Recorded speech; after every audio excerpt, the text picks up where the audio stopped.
आप देख रहे हैं आरएन क्लासेस और मैं आप लोगों के लिए ला रहा हूं आरआरबी एएलपी टेक्नीशियन का कंटिन्यू सीरीज। इस सीरीज में मैंने पीवाईक्यू का डिस्कशन किया है और कुछ बचे हुए उसका भी मैं कर लूंगा। आज मेरा फोकस रहने वाला है कि जितने भी सारे फार्मूले हैं जिससे एग्जाम में डायरेक्ट क्वेश्चन बनता है, मैं उसको डिस्कस करने जा रहा हूं एक क्विक रिविजन के तौर पे। मैं वही फार्मूला डिस्कस करूंगा जो एग्जाम में बहुत ही ओरिएंटेड है, ध्यान रखिएगा। तो आइए शुरू करते हैं। सबसे पहला जो है चाल, ये तो बहुत आसान है, सबको पता है। चाल बराबर क्या होता है? दूरी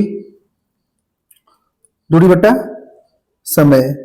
दूरी को हम लोग डी से डिनोट करते हैं और समय को हम लोग टी से डिनोट करते हैं। इसका अगर इकाई पूछ ले तो क्या हो जाएगा? मीटर पर सेकंड, ध्यान रखिएगा। अगला है वेग। वेग क्या होता है भाई? वेग बराबर होता है विस्थापन बट्टा समय। क्या होता है? विस्थापन बट्टा में समय। दूरी और विस्थापन में अंतर होता है, आप लोगों को ये पता होगा अच्छी तरह से। तो ये भी हो जाएगा डी बाय टी और इसका भी यूनिट निकल के आ जाएगा मीटर पर सेकंड। अगला है त्वरण। त्वरण क्या होता है? देख लो, जैसे कि कोई जो ऑब्जेक्ट है, अभी किसी की वेलोसिटी मान लेते हैं कि शुरुआती गति को हम लोग यू से नोट करते हैं, प्रारंभिक गति, और बाद में हो गया इसका गति भी, जिसको हम लोग अंतिम गति बोलते हैं, और इसको यहां से यहां तक जाने में टी समय लगा होगा। तो त्वरण का फॉर्मूला क्या होता है पता है? अंतिम वेग माइनस प्रारंभिक वेग बाय बट्टा में समय कर दो। अंतिम वेग को हम लोग लिखते हैं v से, प्रारंभिक वेग को लिखते हैं हम लोग u से, और समय t, और इसका इकाई क्या हो जाएगा? मीटर पर सेकंड स्क्वायर। ध्यान रखिएगा, इससे क्वेश्चन पूछा था पिछली बार। अगला क्या है? अब है गति का समीकरण। क्या है? गति का समीकरण। ध्यान रखिएगा, गति के 3 समीकरण होते हैं, सबको पता है, जैसा कि आप सभी जानते हैं। इससे पहले मैं आपको कुछ टर्म्स बता दूं। जहां मैं भी लिखूंगा उसका मतलब होगा अंतिम वेग। यू लिखूंगा उसका मतलब हो जाएगा प्रारंभिक वेग। उसके बाद ए का मतलब हो जाता है, ए को हम लोग त्वरण को ए से नोट करते हैं, टी आपका समय हो जाएगा, और एस आपका विस्थापन हो जाएगा। ध्यान रखिएगा ये चीज। तो पहला जो इसका समीकरण होता है वो होता है v बराबर u प्लस ए टी। क्या होता है? एक सेकंड, हाँ, v बराबर u प्लस ए टी। अब ये समीकरण मैं क्यों पढ़ा रहा हूं? एग्जाम में जो है सो आपको इसका यूज करना है। मान लो कि अगर प्रारंभिक वेग दिया गया है, त्वरण दिया गया है, समय दिया गया है और अंतिम वेग पूछ ले रहा हो, तो इस समीकरण का हम लोग उपयोग कर लेंगे। या कोई 3 दिया हो, एक पूछ रहा है, तो इस समीकरण का हम लोग उपयोग करेंगे। दूसरा समीकरण इसका ध्यान रखना है, v square is equal to u square plus 2as। इस केस में टाइम नहीं दिया गया है, इस केस में आप टाइम नहीं निकाल सकते हो। अगर आपसे विस्थापन पूछ लिया तो वो निकाल लोगे, एक्सेलरेशन पूछ लिया वो निकाल लोगे, प्रारंभिक पूछ ले, अंतिम पूछ ले, वो सिर्फ निकाल सकते हो इस फॉर्मूले की मदद से। ध्यान रखिएगा। और जो लास्ट फॉर्मूला है वो है s बराबर ut plus half eighty square. ये तीनों फॉर्मूला आपको कंठस्थ होना चाहिए अच्छे तरीके से। अब इसी में थोड़ा सा हम लोग चेंज करते हैं। मान लो कि जब कोई वस्तु ऊपर की ओर जा रही हो, उस केस में हम लोग इस फॉर्मूला का उपयोग कैसे करेंगे? देखो, जब वो ऊपर की ओर जाएगी तो उस समय जो एक्सेलरेशन का मान हो जाएगा, उस एक्सेलरेशन की जगह क्या रखना है आपको? माइनस जी। माइनस क्यों रखना है? क्योंकि आप एक्सेलरेशन के, ग्रेविटेशन के विपरीत जा रहे हो।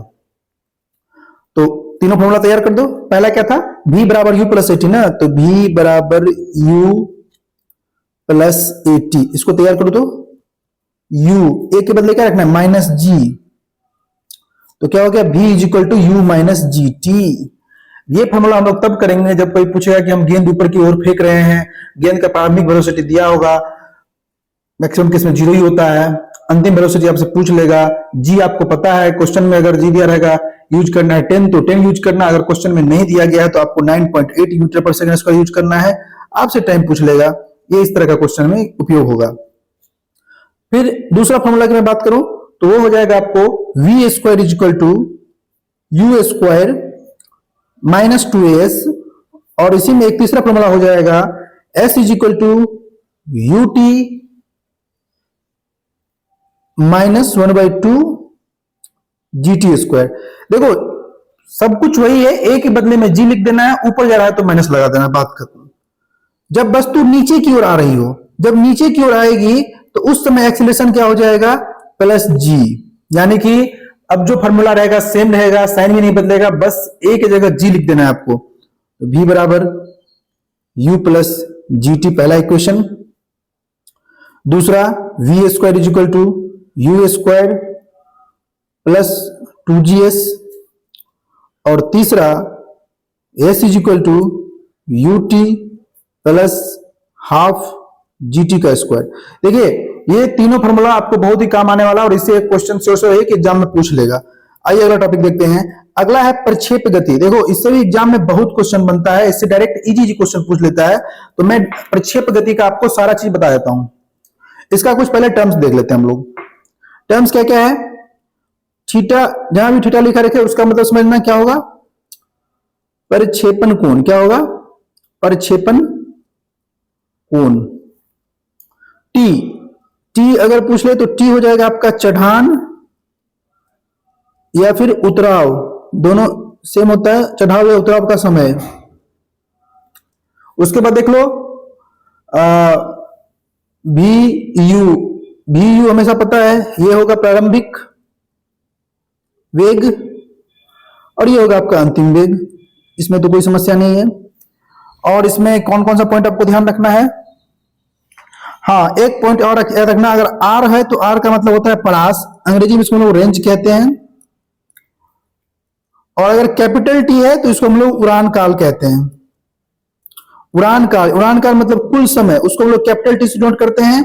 जैसे कि तुम कोई ऑब्जेक्ट को ऐसे फेंकोगे तो ये वापस प्रोजेक्टर में फेंकोगे तो ये धरती पे आएगा ना जी, तो यहां से यहां तक आने में इसको जो टोटल समय लगा उसको हम लोग क्या कहते हैं, उड़ान काल। और ये जो क्षैतिज दूरी तय की उन्होंने उसको हम लोग कहते हैं क्या, परास कहते हैं। जिस एंगल से फेंका गया थीटा एंगल से उसको हम लोग कहते हैं प्रक्षेपण कोण। और टी क्या होता है, देखो यहां से यहां तक चढ़ा बीच में, फिर उसके बाद नीचे गिरने लगा तो चढ़ने में लिया गया समय टी, उतरने में लगेगा समय टी, उसको हम लोग स्मॉल टी से डिनोट करते हैं। इतना ही था। अब इस पे सारा फॉर्मूला हम लोग देख लेते हैं। सबसे पहले आपसे पूछ लेगा कि मैक्सिमम ऊंचाई कितनी जा सकती है जब किसी वस्तु को प्रक्षेपण गति प्रोजेक्टाइल में फेंकते हैं, तो उसका फॉर्मूला हो जाएगा आप लोगों को you square sine square theta by 2g। भाई साहब इसको अच्छे से याद कर लेना, डायरेक्ट या तो फॉर्मूला पूछ लेगा या इस पे क्वेश्चन पूछ लेगा। अगर हाइट पूछे वो भी मैक्सिमम ऊंचाई पूछ ले, अधिकतम ऊंचाई पूछ ले तो ये फॉर्मूला लगा देना है आपको। उसके बाद अगर परास पूछ ले, परास मतलब वही, देखो प्रोजेक्टाइल में से फेंकोगे तो ये हो गया आपका हाइट मैक्सिमम, ये एच मैक्सिमम हो गया। ये निकालने के लिए ये फॉर्मूला लगा देना।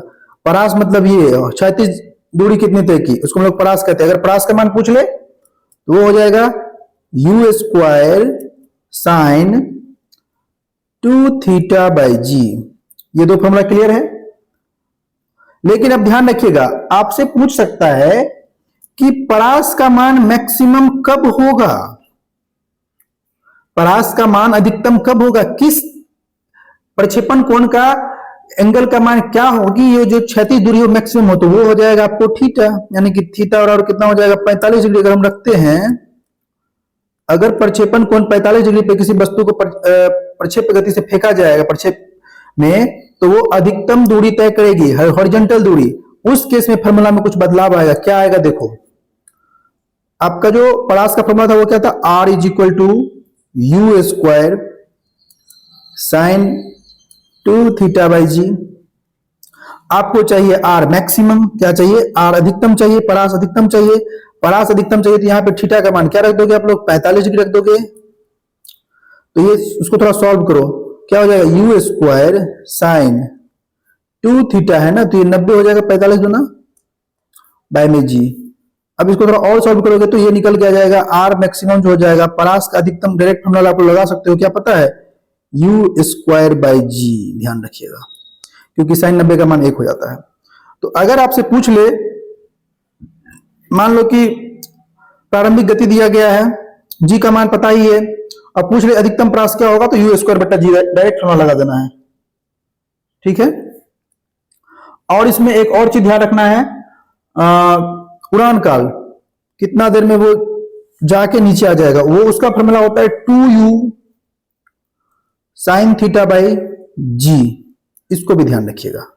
अच्छा, ये तो हो गया कुल उड़ान काल। अगर पूछ ले चढ़ान समय उतरान समय, तो कुल उड़ान काल का आधा कर दो। तो देख लो, कुल उड़ान काल का हम आधा कर दे तो क्या हो जाएगा, 2u साइन थीटा बाई जी, और बट्टा में 2 था तो यहाँ 2 रख दो, 2 तो कट गया। तो चढ़ने का समय हो या उतरने का समय हो, कितना हो जाएगा उसका formula, u sine theta by g. अब इस फॉर्मूला को, तीनों फॉर्मूला को, हाइट मैक्सिमम, परास और ये उड़ान काल, ये तीनों फॉर्मूला आपको कंठस्थ होना चाहिए, क्योंकि इससे डायरेक्ट या तो फॉर्मूला पूछ लेगा एग्जाम में या क्वेश्चन पूछ लेगा। आइए अगला टॉपिक देखते हैं, क्या है, कार्य शक्ति और ऊर्जा। वेरी महत्वपूर्ण टॉपिक है। इससे पिछले बार हर शिफ्ट में क्वेश्चन पूछा गया था, खास करके गतिज ऊर्जा और स्थितिज ऊर्जा से, ध्यान रखिएगा। सबसे पहले हम लोग कार्य का फॉर्मूला देख लो। कार्य का फॉर्मूला क्या होता है पता है, बल गुना विस्थापन, वर्क डन बराबर फोर्स इंटू एस। ये हो गया पहला फॉर्मूला, जो बहुत ही कॉमन फॉर्मूला है। दूसरा केस बनता है कि एक ऑब्जेक्ट है, ये इधर मूव कर रही है और इस पे फोर्स लग रहा है इधर थीटा एंगल पे, तो जो फोर्स, ये इस फोर्स का जो ये मान हो जाएगा, वो क्या हो जाएगा, एफ कॉस थीटा हो जाएगा। उस केस में जो फॉर्मूला निकल जाएगा कार्य का, वो हो जाएगा work is equal to F गुना एस कॉस थीटा। ध्यान रखिएगा, नॉर्मली ये फॉर्मूला लगा देना, अगर थीटा दिया रहेगा तो ये फॉर्मूला लगा देना आप लोगों को, ठीक है। अच्छा, ये बताइए फोर्स का फॉर्मूला किसको किसको पता है, फोर्स इज इक्वल टू क्या होता है, मास गुना एक्सीलरेशन, ये तो सबको पता होगा, न्यूटन का सेकंड लॉ ऑफ मोशन। और कार्य की इकाई क्या है, जूल, और एक जूल में कितने अर्घ होते हैं ये भी ध्यान रखिएगा, एग्जाम में पूछ लेगा डायरेक्ट आपसे। एक जूल में होता है 10 के पावर में 7 अर्घ। ये एक हो गया पॉइंट। और एक पॉइंट याद रखिएगा, आइंस्टीन का जो इक्वेशन था, E बराबर mc स्क्वायर, जहां पे क्या है, E एनर्जी, m मास और c स्पीड ऑफ लाइट। अच्छा, इसमें जो सबसे इंपॉर्टेंट है वो है गतिज ऊर्जा। क्या है, गतिज ऊर्जा, जिससे क्वेश्चन भर भर के पूछा गया था लास्ट टाइम में। गतिज ऊर्जा को हम लोग काइनेटिक एनर्जी कहते हैं, अंग्रेजी में इसको के से डिनोट किया जाता है। इसका जो फॉर्मूला होता है वो होता है 1/2 द्रव्यमान और वेग का स्क्वायर, 1/2 mv स्क्वायर। इसको एक और तरीके से हम लोग रूपांतरित करते हैं, काइनेटिक एनर्जी और रेखीय संवेग का क्या रिलेशनशिप है। सबसे पहले आपको बता दूं, संवेग का फॉर्मूला किसको किसको पता है, संवेग को हम लोग P से डिनोट करते हैं, और संवेग बराबर होता है द्रव्यमान गुना वेग। फॉर्मूला हो जाएगा P बराबर mv। अब इन दोनों में क्या रिश्ता है, काइनेटिक एनर्जी और संवेग में, तो ये फॉर्मूला पे एक क्वेश्चन लास्ट टाइम पूछा गया था, इसको आप लोग याद कर लीजिएगा। काइनेटिक एनर्जी बराबर होता है संवेग का स्क्वायर बट्टा में 2m। इस में ये फॉर्मूला और ये फॉर्मूला, इस तीनों का आप लोग याद कर लीजिएगा। गतिज ऊर्जा से रिलेटेड ये फॉर्मूला है, और संवेग का याद रखिएगा, P बराबर m इंटू v। आइए अगला हम लोग देखते हैं स्थितिज ऊर्जा। स्थितिज ऊर्जा, देखिए स्थितिज ऊर्जा को हम लोग पोटेंशियल एनर्जी से डिनोट करते हैं। इसका फॉर्मूला होता है m इंटू जी इंटू एच। m हो गया द्रव्यमान, g हो गया आपका एक्सीलरेशन ड्यू टू ग्रेविटी, गुरुत्वीय त्वरण। क्वेश्चन में दिया रहेगा कि g के बराबर 10 मीटर पर सेकंड स्क्वायर, तो 10 लगाइएगा, नहीं दिया रहेगा तो 9.8 लगा दीजिएगा। और हाइट हो गया ऊंचाई, और ये तो हो गया। तो ये दोनों फॉर्मूला आपको क्लियर करना पड़ेगा, अच्छे से याद कर लीजिएगा, एग्जाम में से क्वेश्चन बन जाएगा। कार्य खत्म। शक्ति का फॉर्मूला होता है कार्य बट्टा समय। कार्य करने की दर को हम लोग क्या कहते हैं, शक्ति कहते हैं, पावर कहते हैं, जिसको हम लोग P से डिनोट करते हैं। कार्य हो गया W और T, फॉर्मूला निकल के गया ये P बराबर W/T। इसको आप लोग याद रखिएगा। और कार्य, शक्ति और ऊर्जा, इसका जो मेन फॉर्मूला था यही था, इससे क्वेश्चन अधिक पूछता है। अगला टॉपिक देखते हैं, क्या है, गुरुत्वाकर्षण। भाई साहब, इससे भी क्वेश्चन पूछा गया था लास्ट टाइम भर भर के। तो गुरुत्वाकर्षण का जो सबसे पहला फॉर्मूला है कि दो पिंड है, मान लो एक पिंड है जिसका मास है m1, एक पिंड है जिसका मास है m2, मास मतलब द्रव्यमान, दोनों के बीच की दूरी r है, तो दोनों के बीच में फोर्स कितना लग रहा होगा, तो F बराबर हो जाएगा G m1 m2 बट्टा में r स्क्वायर। इस फॉर्मूला को कंठस्थ कर लीजिए। पहला, जहां पे जो G है वो क्या है, सार्वत्रिक सार्वत्रिक गुरुत्वाकर्षण नियतांक। क्लियर। और इसका जो मान है, पिछले बार एग्जाम में डायरेक्ट वही पूछ लिया था। पिछले बार क्या, एक बार ग्रुप डी में दिया था 2018 में, मुझसे भी ये पूछा गया था। अब पता है उसमें क्या किया था, उसका जो 6.67 इंटू 10⁻11 वो टर्म सही था, उसका यूनिट में गड़बड़ कर देता है। तो इसको अच्छी तरह से आप लोग याद रखिएगा, 6.67 गुना 10 के पावर -11 न्यूटन मीटर स्क्वायर बट्टा में केजी स्क्वायर। ध्यान रखिएगा, इसको अच्छे से आप लोग क्या कर लीजिएगा। इसमें और गुरुत्वाकर्षण में जो फॉर्मूला होगा, एक हो जाएगा स्मॉल जी और कैपिटल जी। स्मॉल जी गुरुत्वाकर्षण और कैपिटल जी हो गया आपका सार्वत्रिक गुरुत्वाकर्षण नियतांक। इन दोनों का रिलेशन आपको पता होना चाहिए। तो स्मॉल जी बराबर होता है कैपिटल जी बट्टा आर स्क्वायर। एम हो गया जहां पे किसी भी ग्रह का द्रव्यमान हो गया, और आर हो गया उस ग्रह का रेडियस। अर्थ के केस में अगर इसका उपयोग करना है तो जी बराबर हो जाएगा G M mass of earth बत्ता रेडियस ऑफ अर्थ का स्क्वायर। इससे भी एक क्वेश्चन पूछा गया था कि अर्थ के हिसाब से किसी ग्रह का दिया गया था कि इतना गुना इसका मास अधिक है या कम है, या रेडियस दिया गया था, और दोनों के बीच में जो जी का संबंध है वो पूछा था क्वेश्चन। तो आप लोगों को ये फॉर्मूला अगर पता होगा तो आप लोग उसको सॉल्व कर सकते हो। वैसे मैं इसके लिए एक अलग से वीडियो बना दूंगा जो इस फॉर्मूला का यूज कैसे किया जाए। और इसमें एक जो चीज आप लोग को ध्यान रखना है, जो केपलर का रूल था उसमें एक उन्होंने 3 थ्योरी दिया था, आप लोग को पता है। उसमें एक थ्योरी आप लोग को ध्यान रखना है,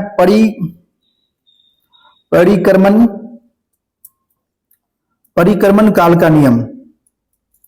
ये क्या है भाई, परिक्रमण काल का नियम में दिया था कि समय का जो स्क्वायर होगा वो समानुपाती होता है रेडियस के क्यूब का। अब मैं ये क्यों बता रहा हूं, 1 नंबर इससे आपका क्वेश्चन कहीं से पूछ लेगा या तो डायरेक्ट दे देगा ऑप्शन में, तो इसीलिए इसको आप लोग को ध्यान रखना है। इसमें थोड़ा सा एक और पॉइंट में जाऊं, लिफ्ट में अगर जाऊं, लिफ्ट में सबसे पहला केस, अगर समान वेग से लिफ्ट जा रहा है, समान वेग, देखो जब वेग समान होगा यानी कि वेग पहले भी v होगा और बाद में v होगा, तो एक्सेलरेशन क्या हो जाएगा, 0 हो जाएगा, त्वरण। उस केस में जो वेट होगा वो हो जाएगा, नॉर्मली वेट बराबर m इंटू जी होता है फॉर्मूला। ये हो जाएगा पहला केस। केस नंबर 2, जब सामान त्वरण से ऊपर जा रहा हो, सामान त्वरण से ऊपर की ओर जा रहा हो, तब क्या फॉर्मूला निकलेगा। जैसे देखो ये लिफ्ट है, इसमें एक व्यक्ति m है, अर्थ अपनी तरफ इसमें लगाएगा एक वेट जिसको हम लोग बोलते हैं वेट mg, और ऊपर जा रहा है एक्सीलरेशन a से, यानी ऊपर फोर्स लग रहा है इसमें कितना, F बराबर ma। जो नेट हो जाएगा ना, नेट वो क्या हो जाएगा, mg प्लस ma। ध्यान रखिएगा जब ये सामान त्वरण से ऊपर की ओर जा रहा है। और जो तीसरा केस है वो ये है कि अगर वो नीचे की ओर आ रहा हो, तो उस केस में कुछ नहीं करना है, वेट बराबर mg तो रहेगा ही, उसमें से ma को घटा दो, बात खत्म। और जो चौथा केस है, अगर लिफ्ट की डोरी टूट जाए, लिफ्ट की डोरी टूट जाएगा तो आपको क्या होगा, जो आपका जो एक्सीलरेशन है वो g के बराबर हो जाएगा, और उस केस में वेट बराबर क्या हो जाएगा, ma माइनस mg। अब a बराबर g है तो ये दोनों कट कटा के 0 आ जाएगा, यानी कि वेट क्या हो जाएगा, 0। उसको भारहीनता का महसूस होगा, और इतना ही नहीं, वो सीधा जाके लिफ्ट के छत से टकराएगा। ध्यान रखिएगा। तो इसमें सब पॉइंट हो गया। अगर सामान वेग हो तो कोई दिक्कत नहीं, अगर सामान त्वरण से ऊपर की ओर जा रहा हो तो उसका वेट क्या हो जाएगा, बढ़ा हुआ प्रतीत होगा। समान वेग से नीचे की ओर जा रहा है तो उसका वेट घटा हुआ प्रतीत होगा। अगर लिफ्ट की डोरी टूट गई तो भारहीनता हो जाएगा। क्लियर। ये था गुरुत्वाकर्षण का सारा फॉर्मूला। अब मैं तरंग ध्वनि पे चलूं। तरंग ध्वनि में क्या है, इसमें लिमिटेड फॉर्मूला है, इसको आप लोग को ध्यान रखना है। सबसे पहला आवृत्ति, आवृत्ति का फॉर्मूला होता है 1/आवर्तकाल। आवृत्ति को हम लोग n से लिखते हैं, आवर्तकाल को हम लोग t से लिखते हैं। एक फॉर्मूला ये ध्यान रखना, n बराबर 1/t। क्लियर। एक सरल लोलक का फॉर्मूला ध्यान रखना है, क्यों, इससे भी कभी कभी रिलेशन पूछ लेता है एग्जाम में। t is equal to 2π√L/g। ध्यान रखिएगा, इसमें t क्या है, आवर्तकाल है, L क्या है, प्रभावी लंबाई लोलक की, और जी क्या है, गुरुत्वीय त्वरण है। ठीक है, जो सबसे इंपोर्टेंट फॉर्मूला है वो है इसका तरंग चाल। इससे एग्जाम में क्वेश्चन पूछता है भाई साहब, तरंग चाल v। इसका फॉर्मूला होता है v is equal to n into lambda. देखो v हो गया तरंग चाल, n क्या हो गया, n हो गया आपका आवर्ती, जिसको हम लोग फ्रीक्वेंसी भी कहते हैं, f से भी डिनोट करते हैं इसको हम लोग, और लेम्बडा हो गया आपका तरंग धैर्य। तरंग धैर्य ध्यान रखिएगा। अभी तरंग चाल पूछ ले, आवृत्ति दिया रहे, तरंग धैर्य दिया रहे, तो डायरेक्ट ये फॉर्मूला लगा देना है। अगर तरंग चाल पूछ रहा है, इसको थोड़ा सा और हम लोग तोड़े, तो अभी पढ़े थे ना कि n बराबर 1/t होता है, तो इसको हम लोग लैम्बडा बाई टी भी लिख सकते हैं, ध्यान रखिएगा। एक फॉर्मूला ये, एक फॉर्मूला ये। इस केस में अगर आपसे कुछ भी पूछ ले, कोई दो दिया रहे ये लगा देना, अगर आवृत्ति दिया रहे तो पहला लगा देना, अगर आवर्तकाल दिया रहे या आवर्तकाल निकालना हो तो दूसरा लगा देना, क्योंकि आवर्ती और आवर्तकाल का संबंध आप लोगों को पता है। ठीक है, अगला टॉपिक क्या है देख लेते हैं थोड़ा सा। ऊष्मा। ऊष्मा में बहुत कुछ नहीं करना है, बस एक फॉर्मूला आपको याद रखना है, उससे आपका सारा क्वेश्चन बन जाएगा। सबसे पहले मैं एक रिलेशनशिप लिख दूं, C माइनस 0 बाय 100 माइनस 0। सी हो गया यहां पर डिग्री सेल्सियस, F माइनस 32 बट्टा में 212 माइनस 32, ये हो गया फ़ारेनहाइट में। K माइनस 273 बट्टा में 373 माइनस 273, और R माइनस 0 बाय 80 माइनस 0। ये इसलिए लिख दिया है कि अगर मान लो कि आपको शॉर्टकट फॉर्मूला याद नहीं रहे, तो इस फॉर्मूला पे क्या करोगे आप, कोई भी क्वेश्चन को अगर C और R में पूछ रहा हो, C दिया हो, R का मान पूछ रहा हो, तो डायरेक्ट ये बराबर ये कर दो, निकाल लो। C और K में पूछ रहा हो तो ये बराबर ये करके निकाल दो। जिस किसी दो में पूछ रहा है, ये फॉर्मूला को याद रखो, तुरंत बन जाएगा। इसमें क्या होता है याद करने का तरीका, सबसे पहले सेल्सियस लिख दो, माइनस में उसका जो निचला सबसे स्केल का निचला मेजर है वो लिखना है। तो सेल्सियस में सबसे नीचे मेजर क्या होता है, 0 होता है, और अधिकतम मेजर क्या होता है, 100 होता है, और नीचे में अधिकतम माइनस न्यूनतम। फ़ारेनहाइट में देखो 32 से 212, F माइनस 32, 212 माइनस 32, अधिकतम माइनस न्यूनतम। केल्विन में वही किया है, जो न्यूनतम इसका 273 है ना, और अधिकतम 373 है, घटा दिया है, रैंकिंग में वही किया, बस ये फॉर्मूला याद रखना है। अब थोड़ा शॉर्टकट देख लो, अगर सेल्सियस और फ़ारेनहाइट में दिया रहे चेंज करने के लिए, तो डायरेक्ट फॉर्मूला होता है C is equal to 5/9 F minus 32। ये लगा दो फॉर्मूला, इसको कंठस्थ कर लो। ये पूछा, ये दिया तो ये निकालना, दोनों में से कोई भी दिया रहेगा एक निकाल देना। एक और ध्यान रखो, C डिग्री सेल्सियस बराबर केल्विन माइनस 273। इससे पिछले बार क्वेश्चन पूछा गया था, केल्विन दिया गया था, C का मान पूछा था। ये दोनों फॉर्मूला याद रखिएगा, अदरवाइज वो जो इंपॉर्टेंट वाला फॉर्मूला ये याद रखिए, ऊष्मा का काम आपका इतना से हो जाएगा, इसमें अधिक माथापच्ची नहीं करना है आप लोगों को।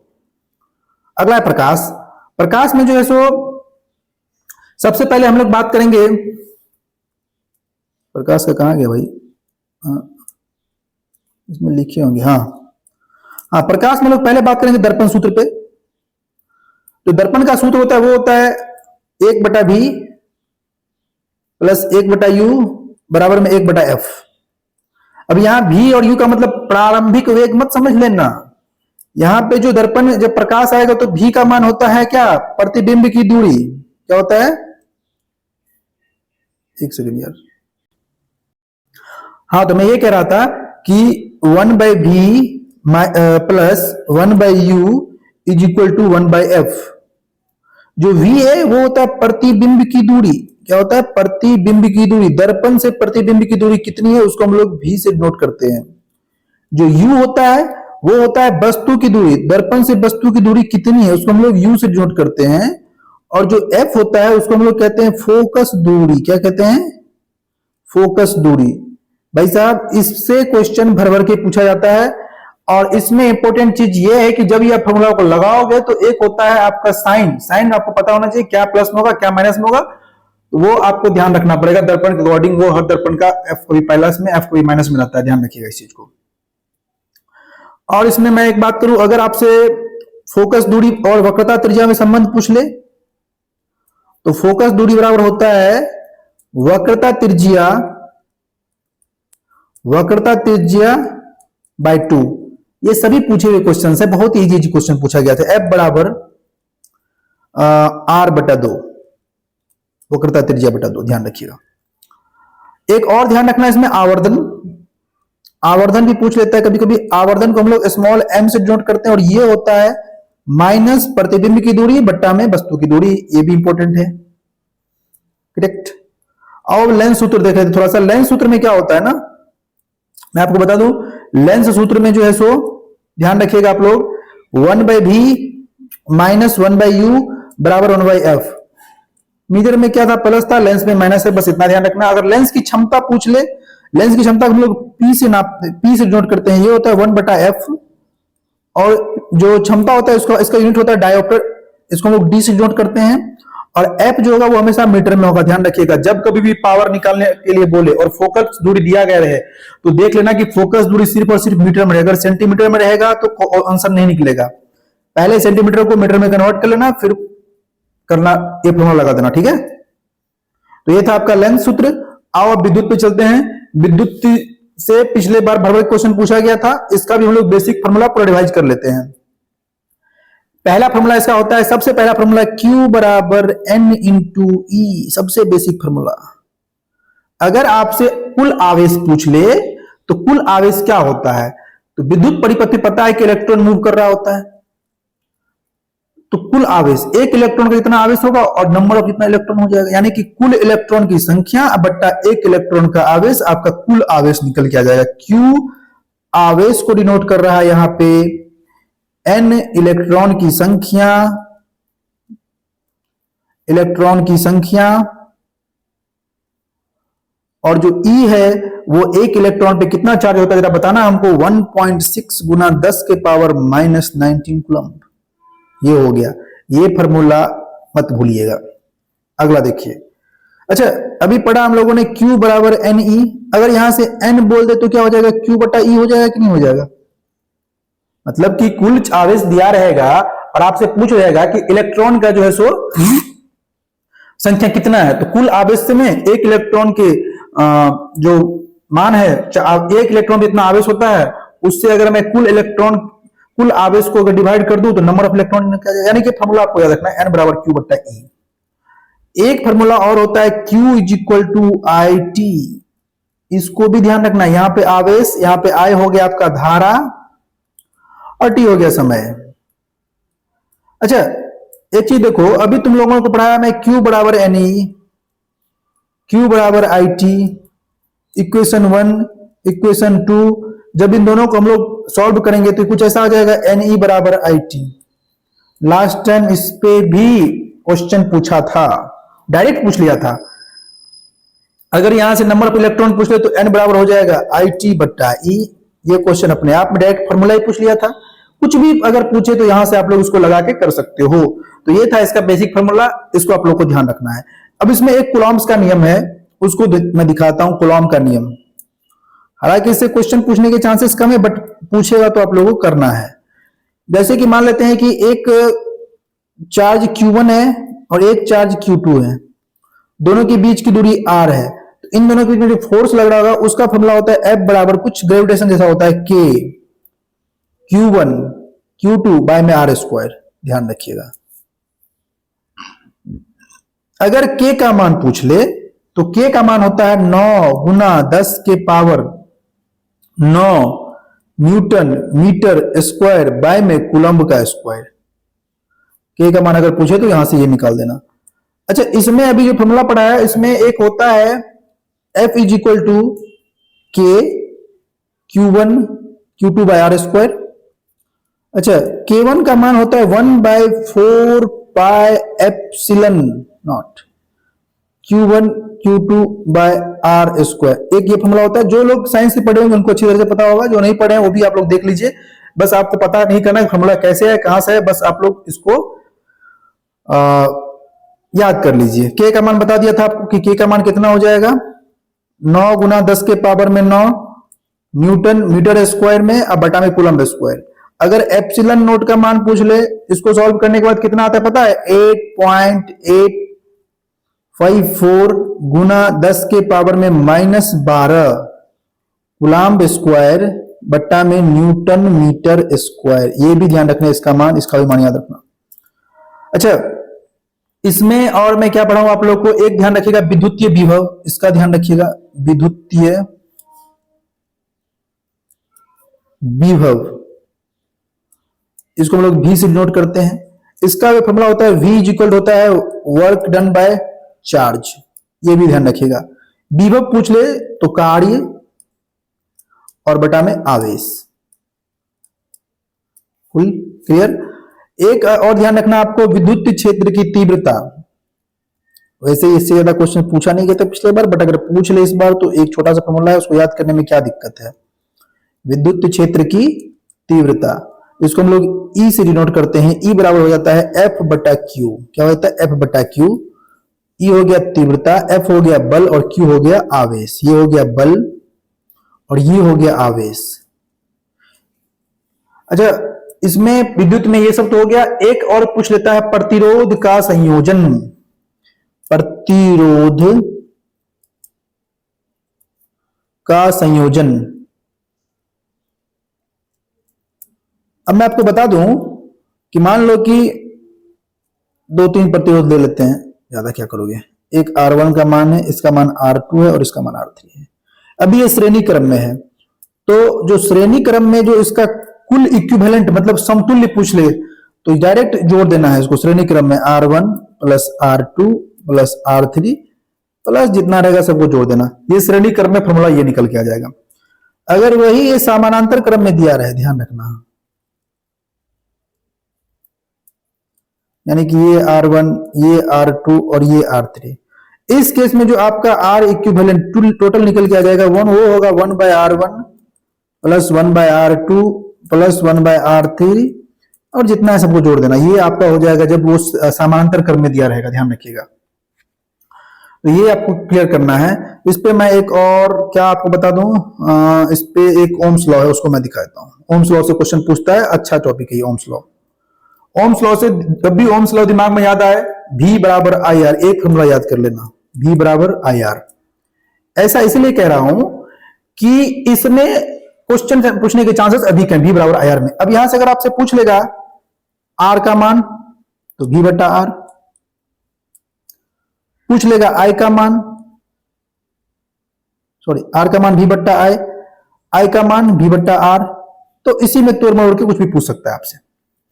अब थोड़ा सा चालकता के बारे में जान लेते हैं। चालकता, चालकता को हम लोग K से डिनोट करते हैं और इसका फॉर्मूला होता है K बराबर 1/R, जहां पे R क्या है? प्रतिरोध है। क्या है?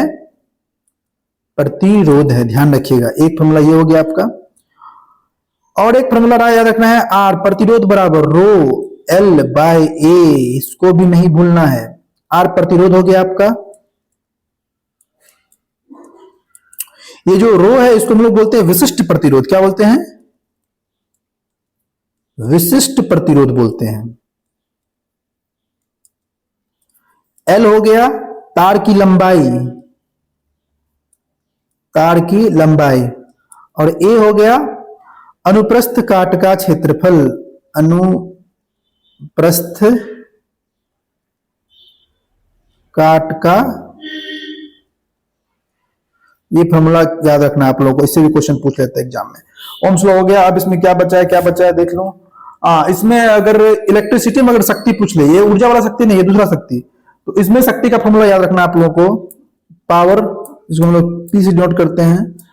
ये होता है, इसका फॉर्मूला होता है P बराबर V गुना I, जहां पे V क्या हो गया आपका, हो गया वोल्टेज और I हो गया धारा। इसको थोड़ा सा और हम तोड़ लें तो V बराबर क्या होता है? IR होता है, और पहले से एक I है तो ये क्या हो जाएगा? I स्क्वायर R हो जाएगा। एक फॉर्मूला ये भी हो जाएगा। मान लो कि अगर वोल्टेज और करंट दिया कि पावर निकाल दो, अगर करंट और प्रतिरोध दिया तो भी पावर निकल जाएगा। और एक और देख लो, अगर देखो V बराबर क्या होता है? P बराबर VI। अच्छा, I का मान हम लोग क्या लिख सकते हैं? अगर यहां से देखो V बराबर IR, I बराबर क्या हो जाएगा? V बटा R हो जाएगा। तो I का मान क्या हो जाएगा? V बटा R, यानी कि P बराबर V स्क्वायर बटा R। ये भी एक फॉर्मूला हो जाएगा। देखो, आपको पावर का एक बेसिक सा फॉर्मूला याद रखना है, P बराबर V बटा I। अब आर नहीं दिया गया तो यहां से आई का मान जो है सो ओम्स लॉ से आर मतलब सब्स्टिट्यूट करके आपको फॉर्मूला खुद तैयार कर लेना। बस आपको बेसिक फॉर्मूला याद रखना है, P बराबर V बट्टा I। बाकी एग्जाम में अगर आर दिया गया है तो ये फॉर्मूला लगा देना, ठीक है। और इसमें जो एक और ध्यान रखना है वो लिखना है उष्मा। उष्मा का फॉर्मूला क्या होता है, H बराबर I स्क्वायर आर टी। ये बेसिक सा फॉर्मूला है, इसको आप लोग ध्यान रखिएगा। बाकी फिर आपको इसमें चेंज कर सकते हैं, I का मान R का मान ओम्स लॉ से पटक के 3-4 फॉर्मूला बन जाएगा तो वो अलग बात है, लेकिन बेसिक आपको ये याद रखना है। तो ये था सारा का सारा फॉर्मूला कलेक्शन। मैंने जितना भी बेसिक फॉर्मूला था उस सबको रिवीजन करवा दिया है। इसी से क्वेश्चन पूछता है एग्जाम में, 99% चांस है। इससे बाहर एग्जाम में क्वेश्चन नहीं पूछता है। 1-2 क्वेश्चन पूछेगा तो उसके लिए आपको बहुत डीप में जाना पड़ेगा। बाकी इतना फॉर्मूला को आप यूज करना सीख लो, आपका न्यूमेरिकल बन जाएगा। मिलते हैं अगले वीडियो में किसी न किसी टॉपिक के साथ, तब तक के लिए आप लोग देखते रहिए आरएन क्लासेस।